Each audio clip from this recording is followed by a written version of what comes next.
이제 오늘 설교의 제목은 축복의 통로가 되라. 뭐가 되라고요? 축복의 통로가 되라. 우리 모두가 오늘 이 말씀을 통해서 서로에게 축복의 통로가 되는 귀한 은혜가 있기를 바랍니다. 우리가 아는 문호 셰익스피어가 이런 말을 했어요. 고통이여 괴로움이여 엎친 데 덮치며 오너라. 그 뒤에는 그만큼의 즐거움이 있으리니. 여러분, 어떻게 보면 참 선뜻 우리 입으로 내뱉기 쉽지 않은 말이기도 하지만, 여러분, 그는 이렇게 말했어요. 고통이여 괴로움이여 엎친 데 덮치며 오너라. 우리말로 말하면 설상가상으로 엎친 데 덮친 격으로 모든 안 좋은 일이 올 때 우리에게 찾아오지 않습니까? 마치 우리가 첫 시간에 나오미의 가족에게 찾아왔던 것처럼 흉년을 피했더니 가족들을 다 잃어버리는 그런 비극적인 삶을 경험하는 인생이 우리 주변에는 적지 않은 것이죠. 그런데 그렇게 고통 가운데 있는 상황이라 할지라도 이 셰익스피어는 이야기하기를 그 뒤에 있는 즐거움이 있다라는 것이에요. 이 즐거움을 생각하면 지금 앞에 놓여 있는 고통이, 괴로움이 아무리 크고 우리를 짓누른다고 해도 우리가 넉넉히 이길 수 있는 힘이 어디에서 나온다고요? 이 즐거움에서 나온다는 겁니다. 그러니까 이 즐거움을 우리가 기대하고 또 그것들을 바라고 소망하고 나아가는 그 길에서 겪는 괴로움과 고통이라는 것은 능히 이겨낼 수 있는 것이라는 것이죠. 저희가 이 지난 룻기 1장의 말씀을 통해서 사실은 굉장히 어두운 그 상황에 대한 이야기들을 함께 나누었습니다. 2장에 들어서 이제 드디어 분위기가 반전돼요. 어두웠던 분위기가 점차 환해지기 시작합니다. 이렇게 한번 얘기해 볼까요? 고생 끝 행복 시작. 고생 끝 행복 시작. 그런데 저절로 되는 것은 아니고 오늘 말씀을 통해서 하나님께서 우리에게 어떻게 삶의 이런 전환점과 변곡점을 만들어 가시는지 함께 은혜를 나누고 그 안에서 서로가 서로를 격려하는 귀한 시간이 되기를 바랍니다. 여러분, 믿음의 결단을 하고 그들이 베들레 그곳을 향해 떠나갔고 드디어 도착을 했습니다. 결단 끝에 그들이 목적지까지 무사히 온 것입니다. 과연 믿음의 결단을 하고 그 길을 왔던 이 두 여인에게 무슨 일이 유다 땅에서 기다리고 있을까? 하나님은 그 여인들을 위해서 자기의 품으로, 자기의 날개 아래로 거하기 위해 찾아온 이 두 여인들에게 무엇을 준비하고 계시는가? 여러분, 그것을 아셔야 돼요.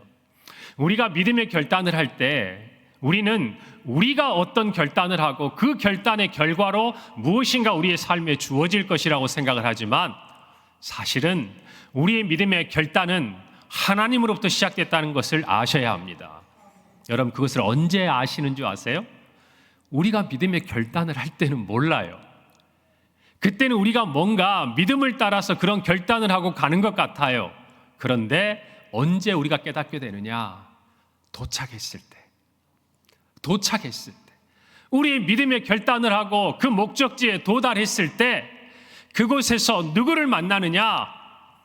하나님을 만나고 하나님의 사람들을 만나고 우리로 믿음의 결단을 행하고 이곳까지 인도하신 하나님의 손길을 만나게 되는 거예요. 할렐루야.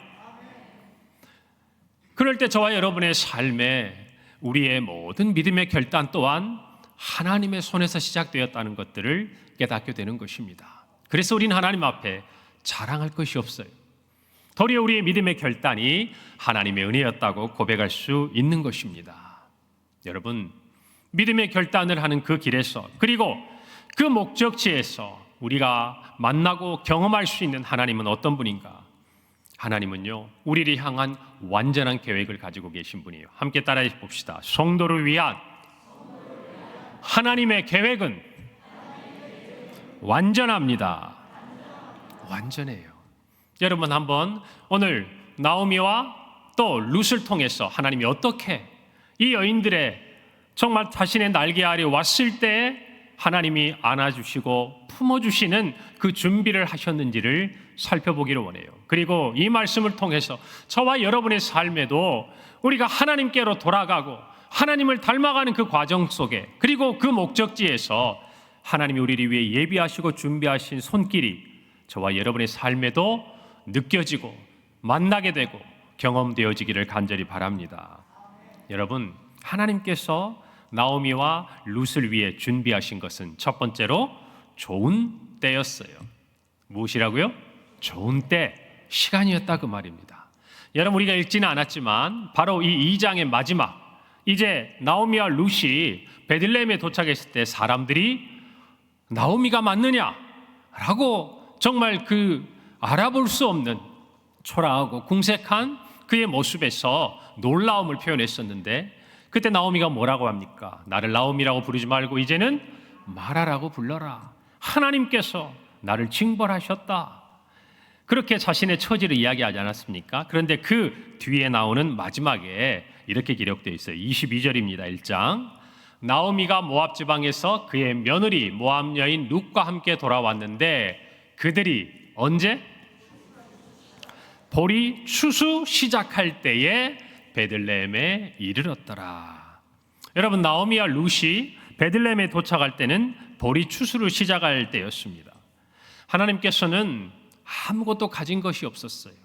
다 잃어버리고 빈손으로 빈 마음으로 하나님 앞에 나왔던 이 여인들에게 최적의 시간을 준비해 두신 거예요.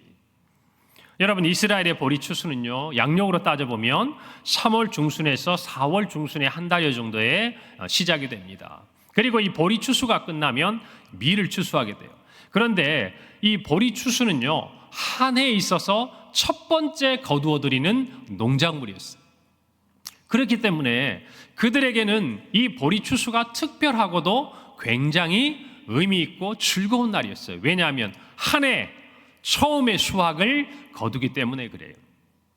여러분, 근데 그때 맞춰서 나오미와 룻이 도착했다라는 것입니다. 여러분, 나오미 이름의 뜻이 뭐였죠? 기쁨, 즐거움. 이 베들레헴의 이 유다 땅에 추수로 인한 기쁨과 즐거움이 가득할 때에 기쁨을 잃어버리고 즐거움을 잃어버렸던 한 여인과 그의 며느리가 이 베들레헴에 찾아온 것이에요. 기쁨과 즐거움을 잃어버린 여인이 지금 무엇으로 가득한 땅에? 기쁨과 즐거움으로, 수확으로 인한 그 기쁨이 가득한 땅으로 온 것입니다. 여러분, 특별히 경제적인 기반이 없던 이 두 사람은 당장에 먹고 살 일이 막막했어요. 그런데 여러분, 이때, 이 추수의 때에 그 땅에서는 먹고 살 수 있는 한 가지 방법이 있었습니다. 여러분, 그런데 그 방법은요, 하나님께서 오래전에 준비해 두신 거예요. 누구와 같은 사람들을 위해서? 나오미 같고 룻 같은 사람들을 위해서. 어쩌면 그 이전에 나오미와 또 다른 룻과 같은 사람들이 그렇게 살았을 거예요. 여러분, 레위기 19장 9절부터 10절에 기록된 말씀입니다. 너희가 너희의 땅에서 곡식을 거둘 때에 너는 밭 모퉁이까지 다 거두지 말고 내 떨어진 이삭도 줍지 말며 내 포도원의 열매를 다 따지 말며 내 포도원에 떨어진 열매도 줍지 말고 누구를 위해서? 가난한 사람과 거류민을 위하여 버려두라. 나는 너희의 하나님 여호와니라. 나는 너희의 하나님 여호와니라. 자신의 이름을 걸고 하나님의 이스라엘 백성들에게 말씀하시는 거예요. 너희의 땅에서 추수할 때에 굶어서 그 추수의 기쁨에 참여하지 못하는 사람이 없게 하라는 하나님의 뜻이었어요. 여러분, 모든 사람이 그 추수의 기쁨에 참여할 수 있도록 너희가 배려하라는 것이었어요. 가난한 사람, 거류민들을 위해서 추수할 때에 끝 모퉁이에 있는 것들은 남겨두라는 것이, 그리고 걷다가 이삭이 떨어지면 줍지 말라는 것이에요. 여러분, 그 떨어진 것, 그 모퉁이에 있는 것들로 연명하게 되고 또 생을 유지해가는 사람들이 있다라는 것입니다. 여러분, 하나님의 시선은 거기까지 머물러 계신 거예요. 거기까지. 가나안 땅에 들어오기도 전부터 하나님께서는 이스라엘 백성들에게 말씀하시고 선포하고 계시는 거예요. 그런 곳이 하나님의 품이에요. 그런 곳이 하나님의 날개예요. 그러니까 그 하나님의 날개에는 굶고 정말 굶주리고 그 즐거움에서 소외된 사람이 없는 곳이에요. 할렐루야. 그래서 우리는 그 하나님의 품에 머물러야 하는 것이에요. 그래서 우리는 하나님의 날개 아래 거해야 하는 줄로 믿습니다. 여러분, 그런 것을 이 땅에서도 꿈꾸지 않습니까? 그런 비슷한 것을 만들어내려고 많은 사람들이 많은 제도와 많은 이념을 가지고 다가가지만, 여러분, 불완전한 인간들이 그 욕심으로 인해서 더 큰 비극을 만들어내고 더 큰 좌절과 고통을 만들어내는 것이 우리의 역사 아니겠습니까? 여러분, 그러나 하나님의 품은 그와 같은 것을 꼭 기억하시기를 바랍니다. 여러분, 놀랍게도 하나님 이 나오미와 룻 같은 사람들을 위해서 오래전부터 그날을 준비하고 계신다는 것이에요. 저와 여러분이 오늘을 살아가면서도 하나님은 어쩌면 오래전부터 우리가 겪고 있는 삶의 고난과 괴로움의 자리에서 즐거움과 기쁨에 참여할 수 있는 반모퉁이의 벼와 그리고 그 보리와 떨어진 이삭을 우리의 인생 가운데 남겨두시도록 우리를 이끌어 가시는 분이라는 사실이에요. 여러분, 그것을 기억하시기를 바랍니다. 하나님께서는 그때에 인도하시는 거예요. 여러분, 그러니 하나님의 이 시간이, 하나님의 이때가 얼마나 완전합니까? 얼마나 완전합니까? 여러분, 내가 소유가 있고 내가 부유하고 내가 풍족하면 1년 12달 아무 때나 좋아요. 그렇지 않습니까? 내가 돈이 있고 내가 부하고 내가 곡식이 많은데 아무 때나 나 가고 싶을 때 가면 되는 것이고, 머물고 싶으면 머물면 되는 거 아니겠어요? 여러분, 그러나 우리 인생의 괴로움이 찾아왔을 때, 우리 인생에 뜻하지 않은 정말 낙심과 절망의 시간이 찾아왔을 때, 여러분, 우리에게는요 하나님의 그 은혜의 끝자락, 그 부스러기 은혜, 떨어진 이삭의 은혜를 할지라도 우리의 생명을 살리고 보존하며 기쁨에 참여하게 하는 하나님의 은혜인 줄로 믿으시기를 바랍니다. 할렐루야. 그래서 나에게는 하나님의 은혜가 없다고 얘기하지 마세요. 하나님의 은혜는 우리 모두의 삶에 충만한 것입니다. 여러분, 그러므로 자포자기하지 마세요. 두려워하지 마세요. 하나님께로 여러분의 믿음의 현 주소를 반드시 하고, 그리고 그 믿음의 결단을 통해 걸어가 도착했다면 여러분, 그 자리는 하나님이 여러분을 먹이시는 자리입니다. 할렐루야. 하나님이 여러분을 치유하시는 자리입니다.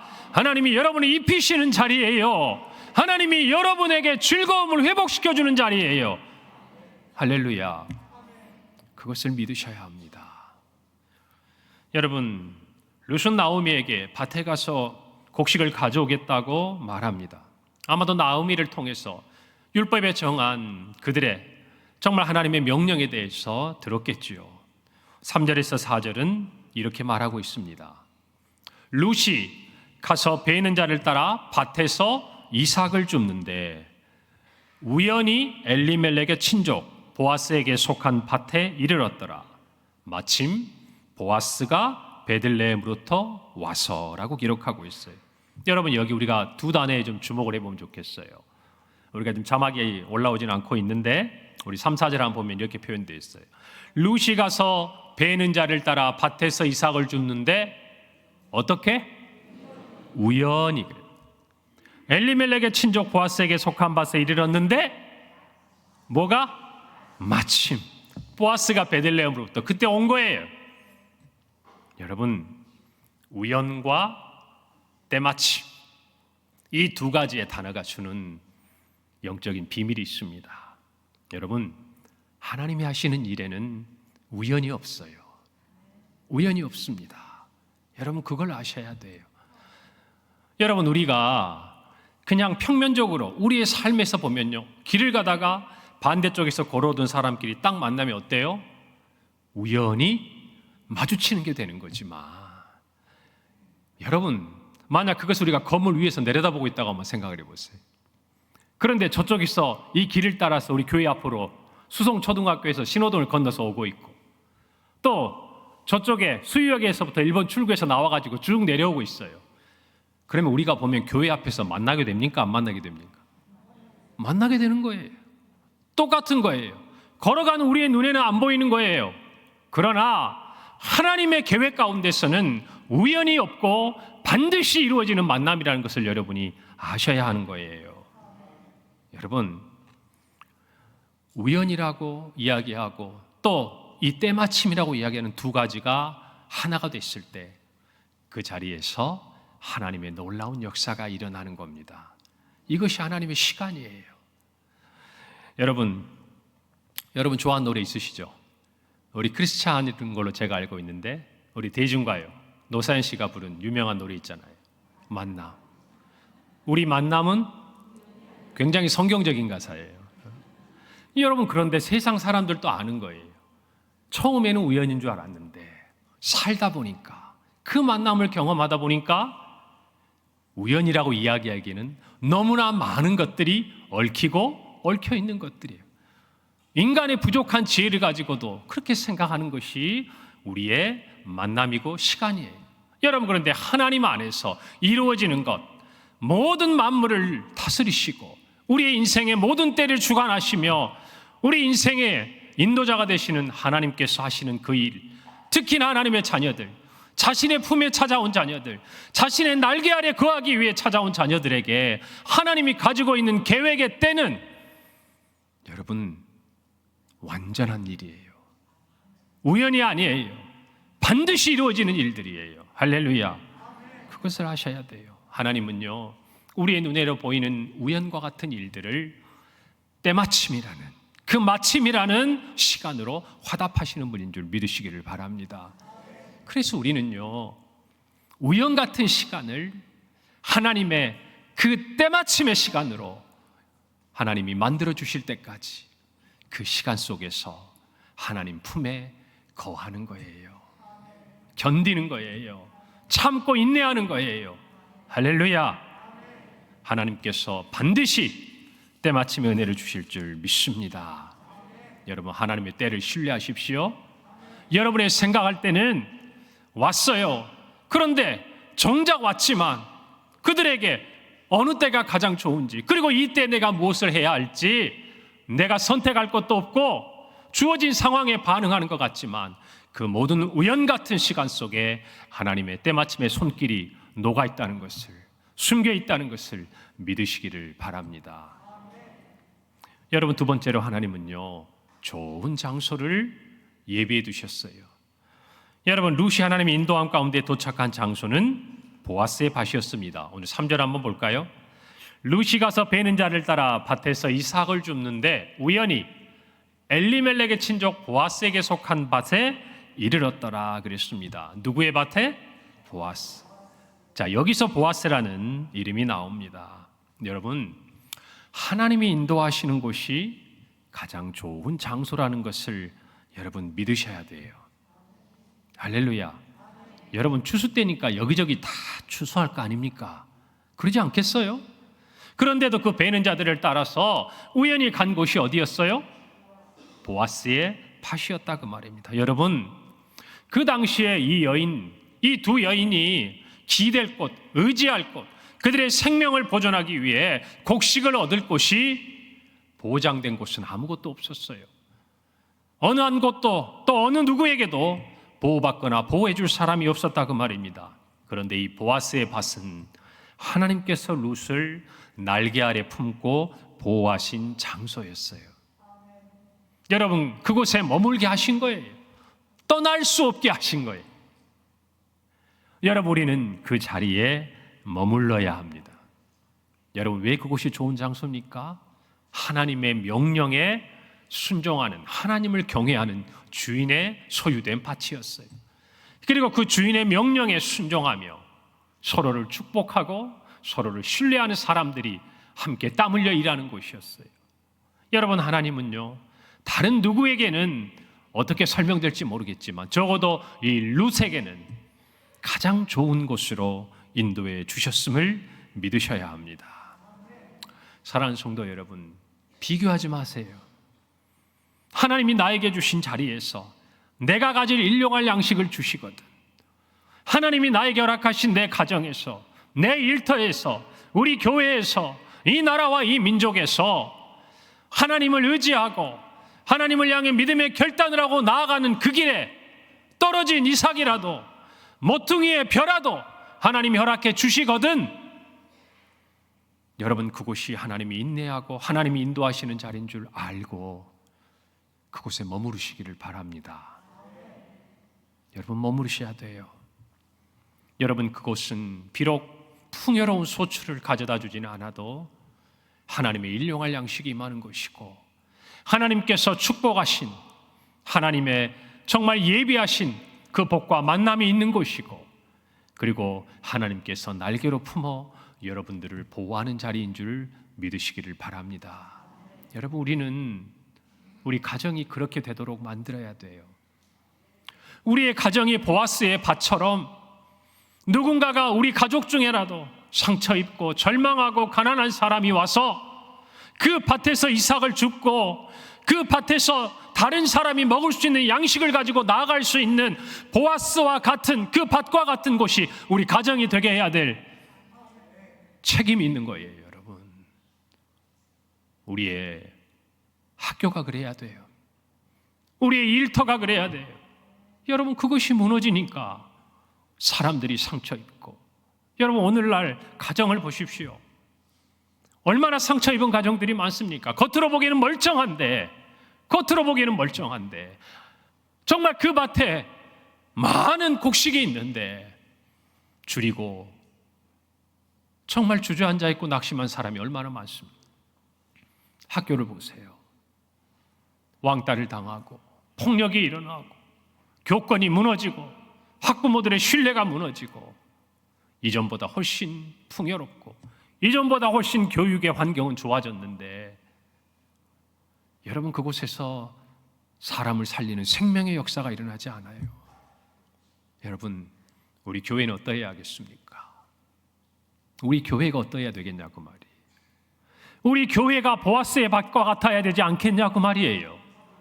룻과 나오미처럼 세상 어디 마음 둘 곳 없던 사람들이 와서 이곳에서 이삭을 그리고 모퉁이에 있는 벼라도 가지고 여러분 일어나다가 이곳에서 진정한 하나님의 품 안에서 하나님의 날개 아래서 하나님의 자녀로서 완전한 삶의 새로운 변화가 일어나고 그들의 낙심한 자리에서 기쁨과 즐거움을 회복하는 은혜가 있는 그 밭이 여러분 우리 교회가 되어야 할 줄로 믿습니다.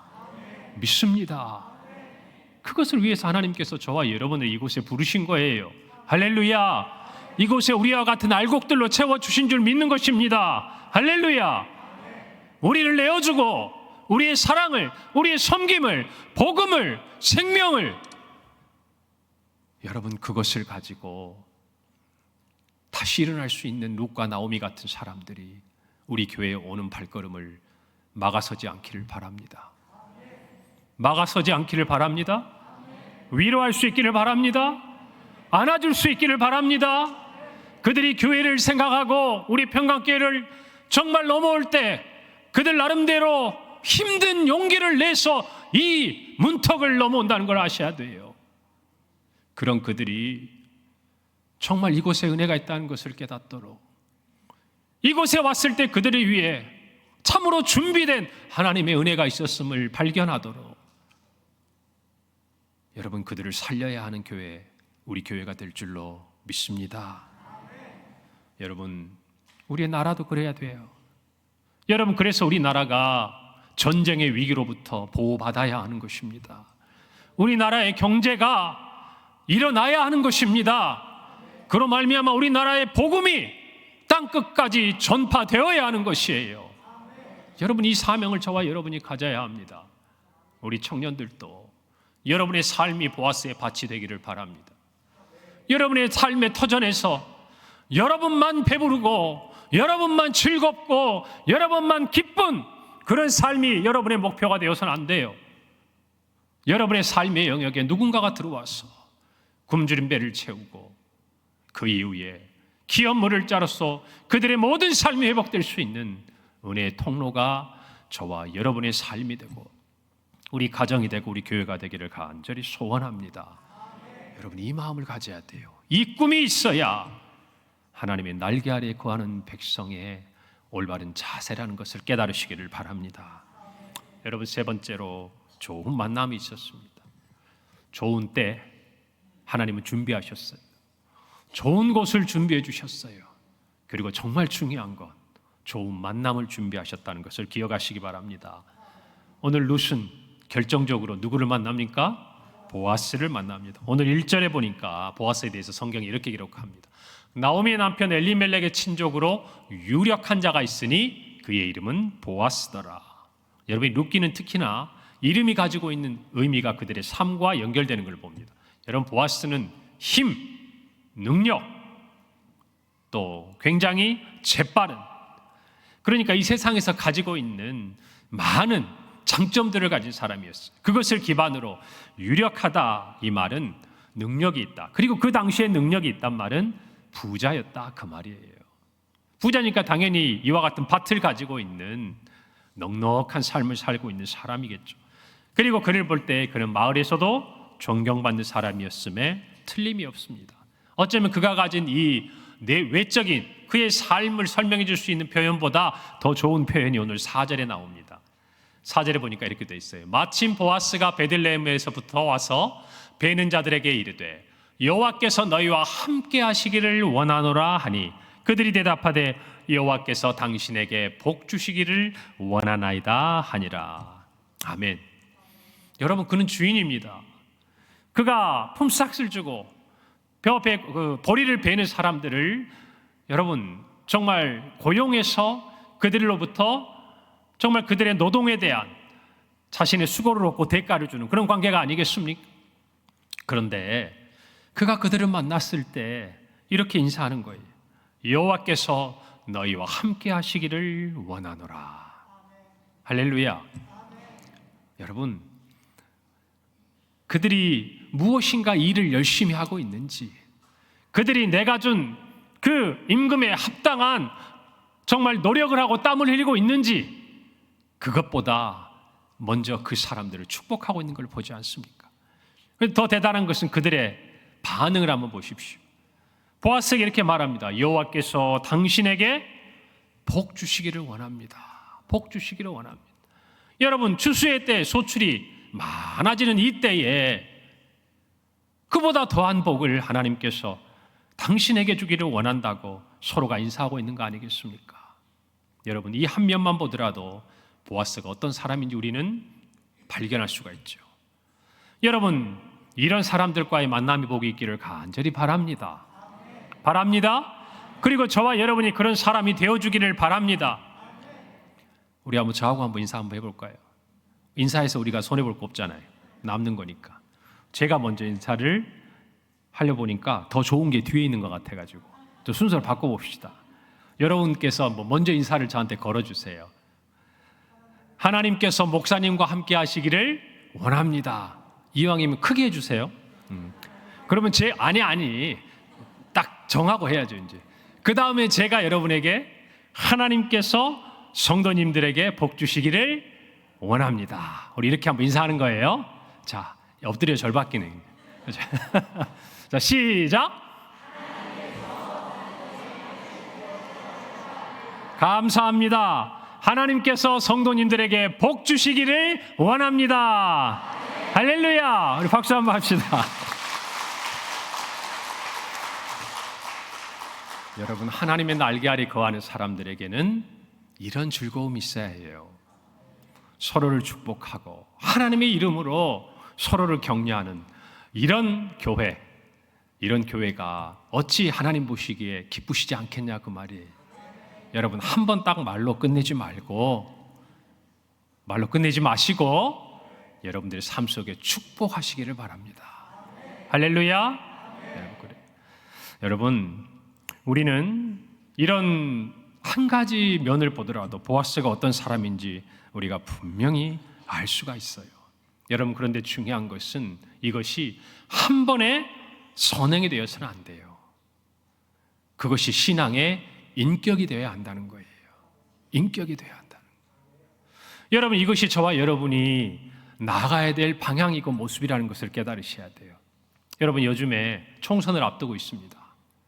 많은 정치인들이 국민들을 위해서, 지역민들을 위해서 나와서 봉사하겠다고 인사하고 자기를 선택해달라고 이야기합니다. 아마 지금부터 4월 달까지는 부지런히 인사하고 말도 걸고 찾아도 오고 많은 정치인들이 그럴 거예요.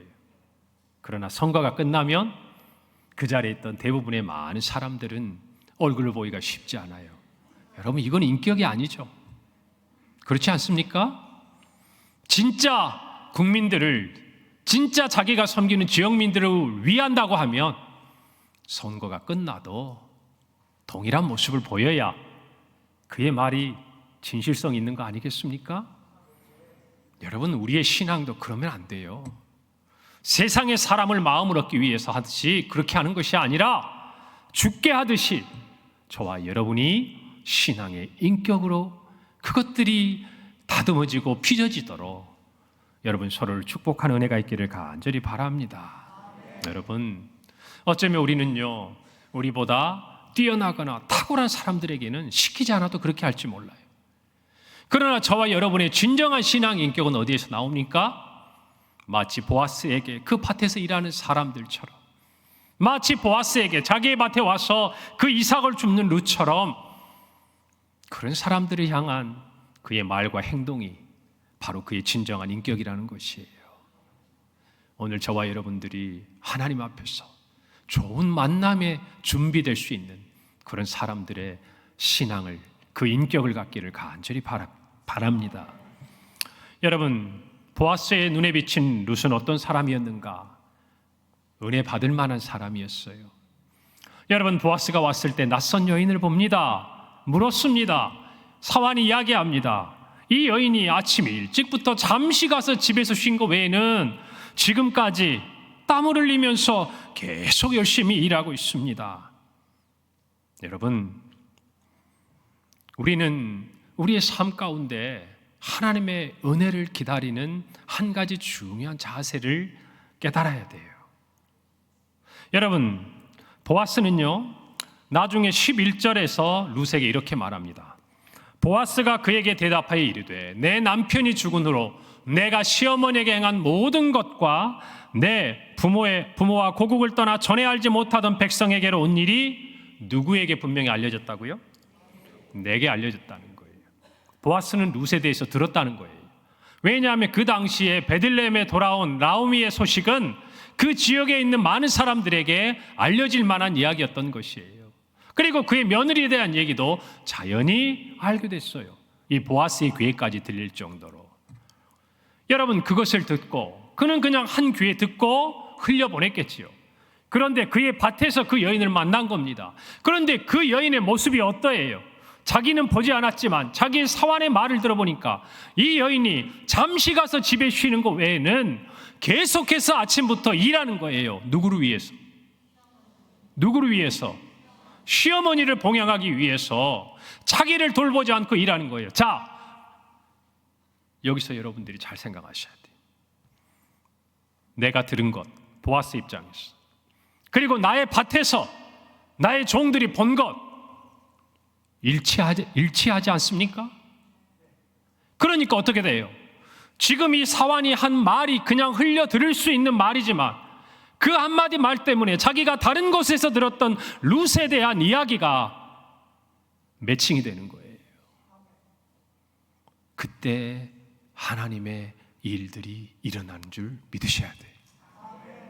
우리는 때때로 그걸 놓쳐요. 결정적인 순간에 하나님께 은혜 받을 만한 모습에서 벗어나 버림으로 말미암아 하나님의 축복의 통로가 되는 사람들이 우리를 그냥 지나쳐가는 안타까운 일들을 경험할 때가 있다는 것입니다. 그러나 반대로 하나님 앞에, 사람 앞에서 모두 죽게 하듯이 행하는 자는 하나님께서 반드시 하나님의 은혜를 베푸는 축복의 통로가 되는 하나님의 사람들을 보내신다는 것을 기억하셔야 돼요. 그가 확인할 때, 그가 그 일치된 모습을 보았을 때 하나님이 그곳에 역사하시는 것입니다. 여러분, 언제, 어디에서 누구로부터 하나님의 은혜가 우리에게 올 줄 몰라요. 그걸 아셔야 돼요. 그걸 알기 때문에 여러분, 우리가 준비해야 돼요 라고 이야기하면 약해요. 준비해서 될 일이 아니에요. 그걸 잊고 그것이 우리의 인격이 되고 그렇게 살아야 하는 거예요. 언제 어디서 올지 모르기 때문에 내가 그때를 준비하고 산다? 반드시 실수하게 됩니다. 반드시 놓치게 돼요. 사람의 눈을 찾다 보면 여러분, 가장 중요한 때에 우리의 가장 연약한 모습이 드러날 수도 있다는 걸 아셔야 돼요. 그래서 그것이 우리의 신앙의 인격이 되어야 돼요. 할렐루야. 잘 들으셔야 합니다. 여러분, 인생을 살면서 정말 여러분이 생각지도 못한 도움을 받았던 많은 사람들의 손길, 또 하나님의 손길이 있지 않습니까? 그렇지 않으세요?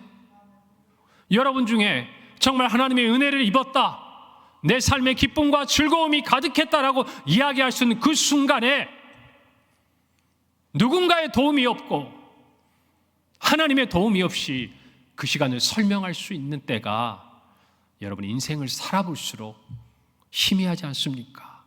적어요. 여러분이 이 자리에 오기까지 여러분은 그 누군가의 배려와 격려와 희생과 도움을 입고 이 자리에 있는 것이에요. 인정하셔야 돼요. 그렇기 때문에 여러분, 저와 여러분들이 참으로 이 보아스의 눈에 비친 룻과 같이 늘 한결같은 신앙의 모습을 가져야 한다는 것입니다. 여러분, 저도 돌이켜보면 여러분 앞에 서는 이 자리에 있기까지요, 그때마다 전에 알지 못하던 분들이었어요. 제가 그분들에게 뭘 해드린 것도 없고 그냥 다른 사람을 통해서 알게 된 그런 관계들이 하나가 되고 둘로 엮이고 또 가지를 쳐서 여러분, 제가 이 자리에 있는 것으로 여러분 그렇게 믿으시길 바랍니다. 제 마음 같아서는 그분들의 이름을 다 이야기하고 정말 여러분에게 이런 은혜가 있었음을 알리고 싶지만 여러분, 정말 한두 가지가 아니어서 말을 못하겠어요. 제가 사역의 길을 가는 길도 여러분 가만히 있는데 와가지고 자기 교회의 사역자를 구한다고 저한테 찾아와서 이력서 하나 달라고 그래가지고 그분이 그 교회에 가서 이력서를 내고 그곳이 저의 첫 사역지가 됐어요. 저는 1학년, 그분은 2학년. 몇 번 보지도 못했어요. 그런데 저는 한 가지는 알아요. 그분이 저의 어떤 모습을 뭔가는 보았겠죠. 아니겠습니까? 그리고 어떤 분은 자기가 갈 수 있는 좋은 그 길과 환경에서 그것을 희생하고 저에게 그것을 저도 모르게 양보해 주셨어요. 나중에 알았어요. 여러분, 우리는 알게 모르게 누군가의 도움을 받아요. 그리고 그 길로 말미암아 우리 인생에 하나님의 은혜의 통로를 걸어가게 되는 줄 믿으셔야 돼요. 여러분, 그래서 죽게 하듯이 여러분의 신앙 인격을 세워가시기를 바랍니다. 여러분, 반면에 룻의 눈에 비친 보아스는 어떤 사람이었을까요? 10절 한번 볼까요? 룻이 엎드려 얼굴을 땅에 대고 절하며 그에게 이르되 나는 이방 여인이거늘 당신이 어찌하여 내게 은혜를 베푸시며 나를 돌보시나이까. 이해할 수가 없는 거예요. 은혜가 아니면 설명할 수가 없는 거예요. 분명히 듣고 분명히 알게 되고 룻에 대해서 확신을 갖게 된 이 보아스가 그녀에게 말합니다. 나의 밭에만 머물고 나의 소녀들과 함께 있고 소년들에게 너를 건드리지 못하게 내가 말하였고 혹시 목마르거든 소년들이 길어온 물 먹으라고 이야기하는 거예요. 이 호의를 룻은 알 수가 없는 거예요. 왜 이 사람이 나에게 잘해주는가? 보아스가 알기 전에 룻이 하나님 앞에서 했던 행동이 그녀에게 은혜로 다가오는 거예요. 할렐루야. 그걸 아셔야 돼요.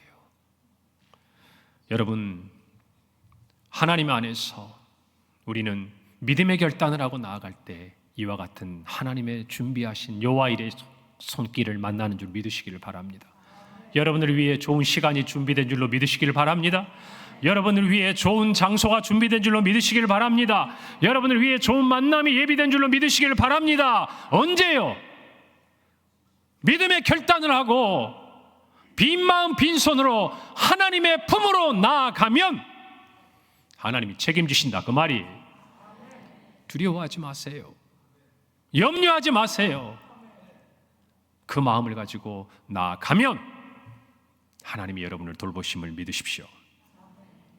여러분, 우리가 서로에게 축복의 통로가 되는 이 비밀에 있어서 정말 한 가지 분명히 기억해야 될 것이 있어요. 그것은 우리 각자가 서로에게 축복의 통로가 된다는 사실이에요.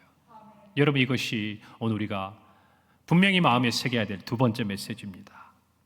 여러분, 12절에 보니까 오늘 우리 부흥의 주제 성구가 되죠.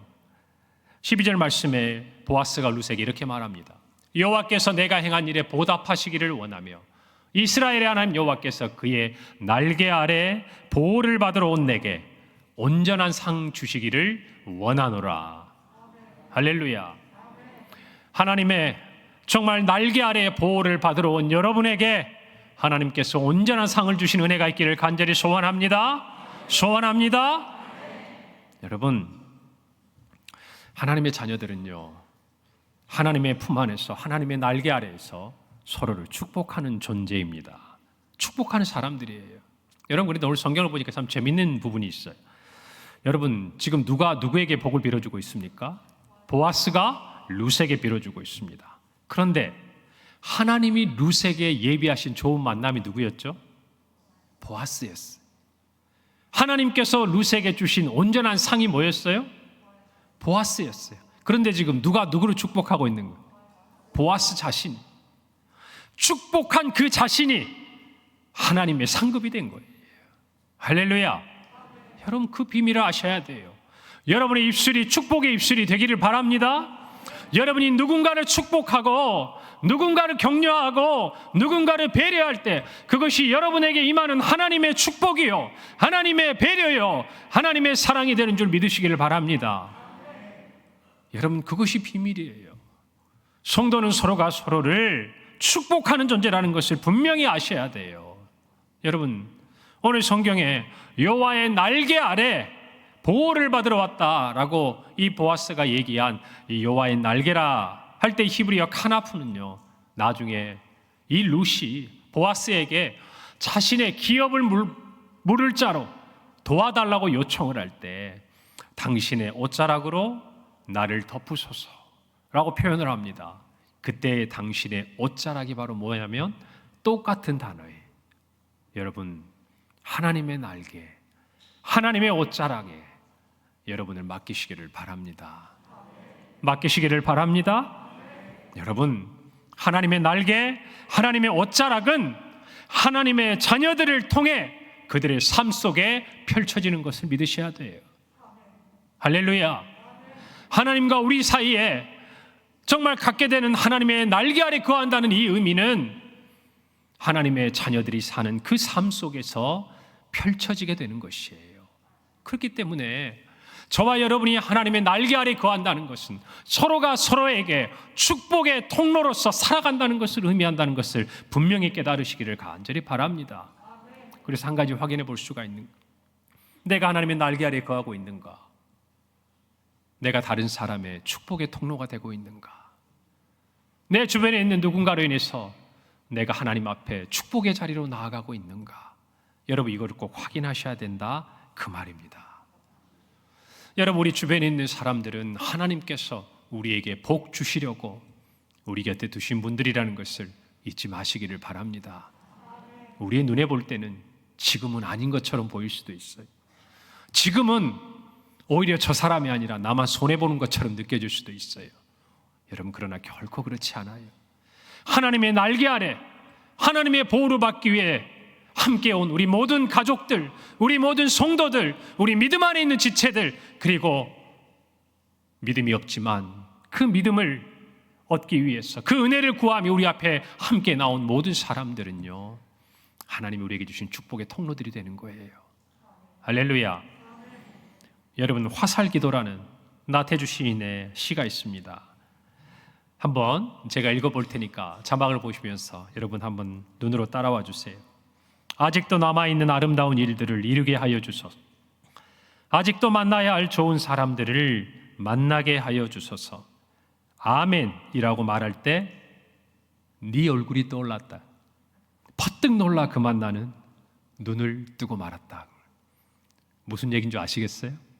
하나님, 아직도 남아있는 아름다운 일들을 이루게 해주세요. 아직도 만나야 될 좋은 사람들 만나게 해주세요. 아멘. 그러게 될 줄 믿습니다. 누가 떠올랐다고요?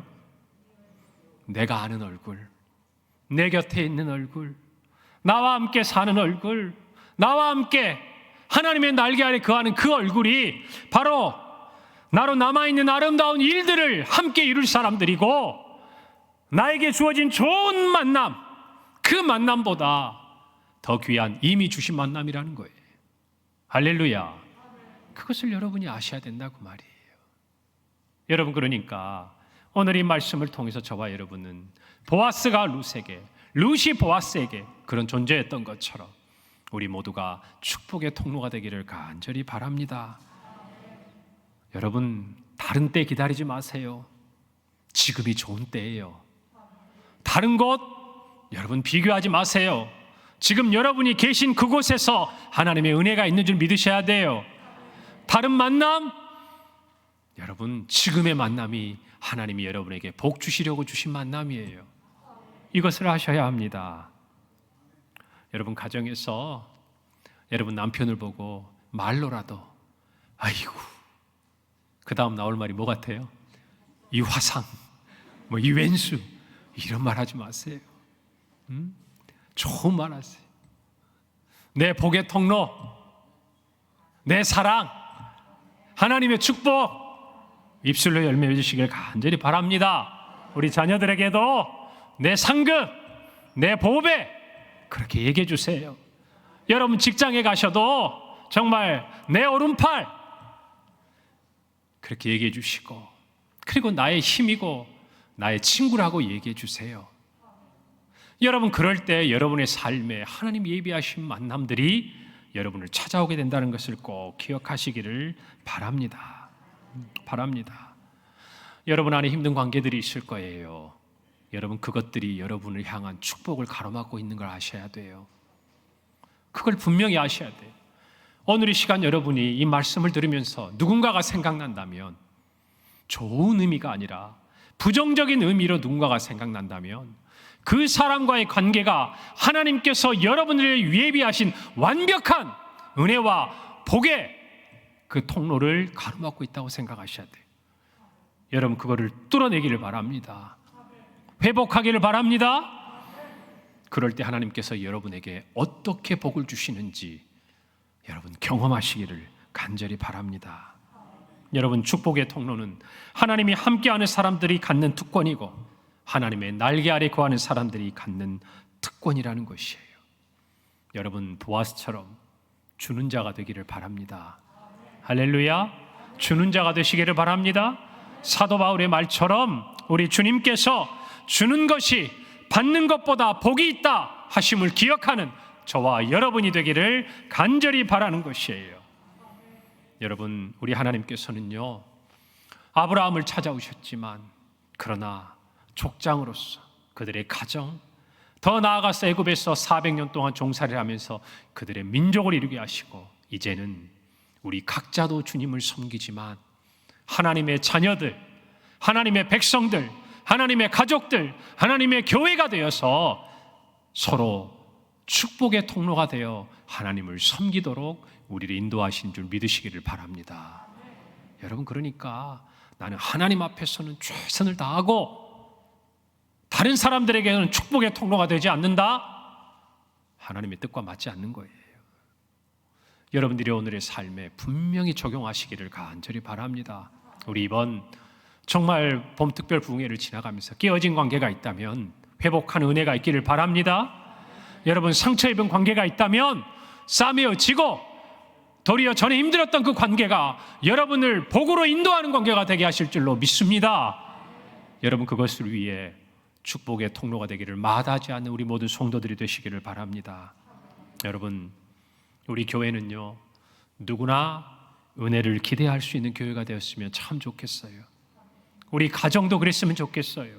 우리 일터도 그랬으면 좋겠어요. 오늘 2절에 모압 여인 룻이 나오미에게 이르되 원하건대 내가 밭으로 가서 내가 누구에게 은혜를 입으면 그를 따라서 이삭을 줍겠나이다. 누구에게 은혜를 입으면, 이런 마음으로 세상에서 상처 입고 좌절하고 낙심했던 영혼들이 평강교회에 발을 디디고 하나님의 은혜를 입는 우리 교회가 되기를 간절히 바랍니다. 바랍니다. 앞에 말씀드린 대로 보아스의 추수밭과 같은 우리 교회가 되기를 소망하십시다. 두 번째로, 은혜를 베풀고 받은 은혜에 감사할 줄 아는 교회가 되도록 하십시다. 여러분, 보아스처럼 은혜를 베푸는 저와 여러분이 되기를 바랍니다.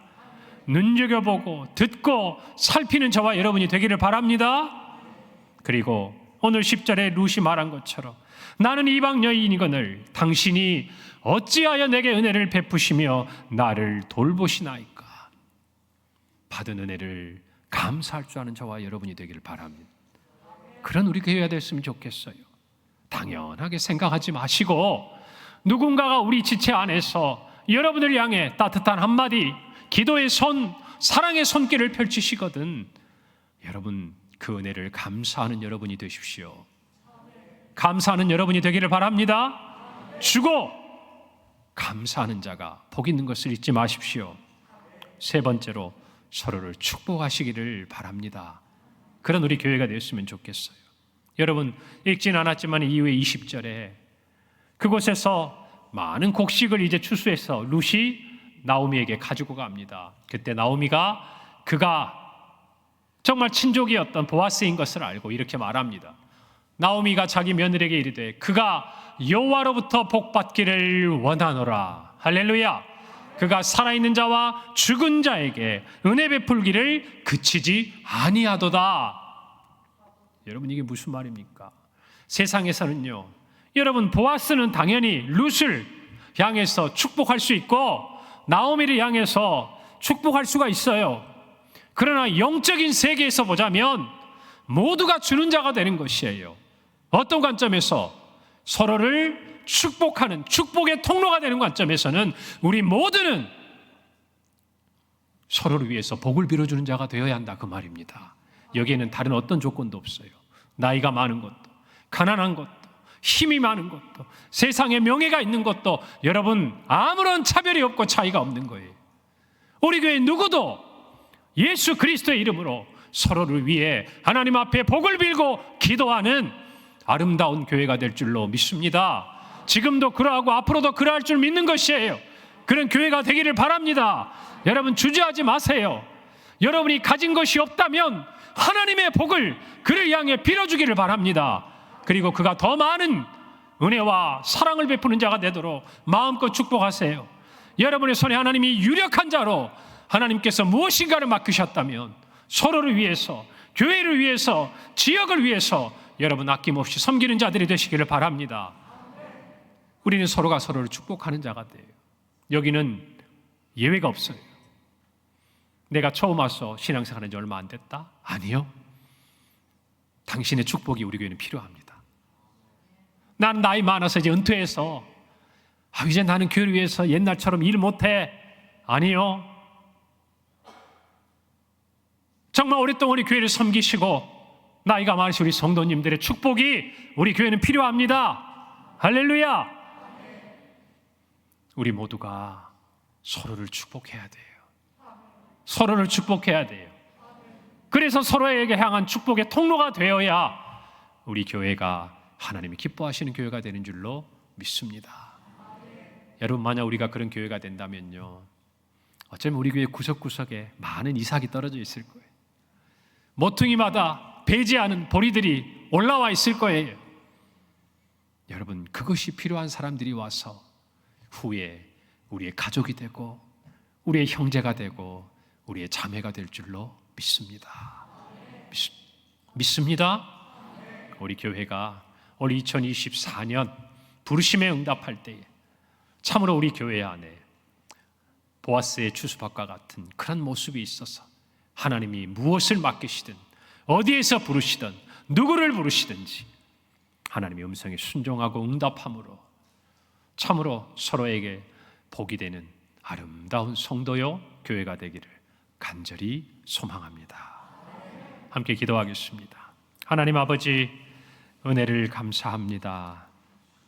우리에게 참으로 완전한 계획을 가지시고 믿음의 결단을 통해 당신의 품 안으로 인도하신 하나님 아버지, 주님 앞에 기도합니다. 하나님 아버지, 정말 주님의 때는 완전하십니다.